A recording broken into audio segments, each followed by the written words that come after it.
Mrs. Merryweather's Letter. Mrs. Merryweather, who lived in Poppletown, had just finished writing a long letter to her friend in Fern Hollow.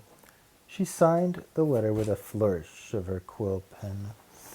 Your very dear friend, Matilda Merryweather. P.S. The weather here is wonderful. It is raining. Cats and dogs. How excited she is about the rain. Putting up her umbrella, the happy duck splashed her way along the street to the post box. The raindrops made little bubbles in the puddles, and the oil from the traffic made rainbow patterns in the streams which ran down the gutters.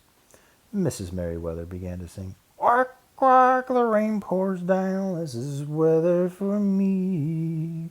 Let it patter and pour and drizzle, good Lord, and a happy duck I shall be." "Off you go," she said, popping the letter into the box. Then she waddled back home again. By the next morning, Mrs. Merryweather's letter was in Mr. Periwinkle's mailbag, along with all the other letters he had to deliver. The weather in Fern Hollow was very windy, and Mr. Periwinkle was having considerable trouble in pedaling his bicycle. Suddenly, as he turned the corner by Boris Blink's bookshop, a great gust of wind caught him and blew him over. The letter spilled out of his bag and blew away down the street.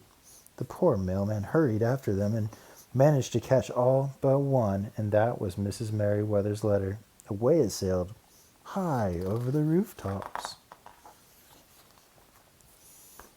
At the watermill, Mr. Crooker was busy loading his barge with sacks of flour. He had to walk along the plank from the riverbank on to the barge.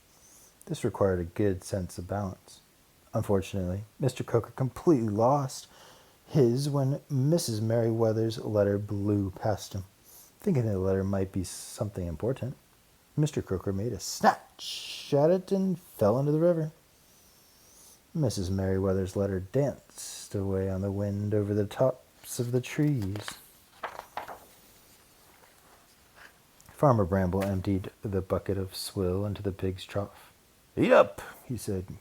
Grindering with pleasure, the pigs began to gobble up the food. Nom, nom, nom. Just then, out of the corner of his eye, Farmer Bramble caught sight of something fluttering by. It was Mrs. Merryweather's letter. "I wonder if that's for me," he cried, leaping over the wall of the sty. He grabbed a pitchfork and rushed after the letter, trying to catch it on the prongs of the fork.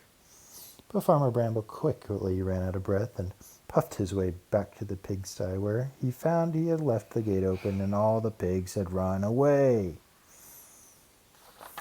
Poor Farmer Bramble. Mr. Chips was busy painting the front of Brock Gruffy's shop when along came Sigmund Swamp, who was in a rather daydreamy sort of mood. Sigmund didn't notice Mr. Chips and walked right by under his ladder.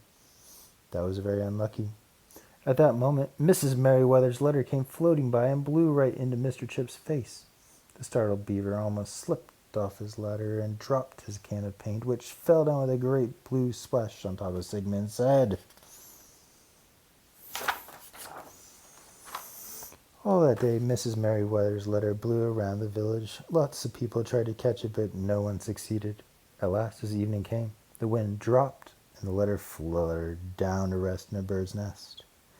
The bird itself was fast asleep, and didn't notice the letter slipped quietly in beside it. When the bird woke up the next morning, it was very annoyed to see the letter cluttering up its nest and quickly tossed it out. Airborne again, Mrs. Merryweather's letter went fluttering over the railway station where, just then, a train was arriving. And who should step out of one of the carriages but Mrs. Merryweather? The duck didn't notice her letter flying by, but handed her ticket to Mr. Twinkle and waddled out of the station. Mrs. Willowbank was busy scrubbing her washing.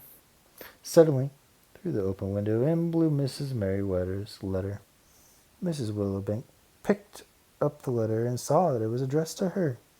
"That's from Matilda," she cried. "She's coming to visit me this morning."